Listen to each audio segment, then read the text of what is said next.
म्हणून कामाला आलो ते बघू शकता. ते इथं काम चालू आहे आणि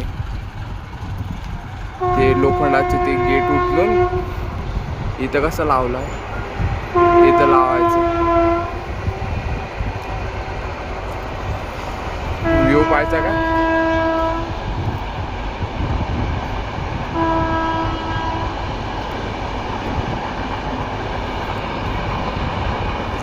इथं काम चालू आहे. इथं गाडी रेल्वे गाडी चालू आहे.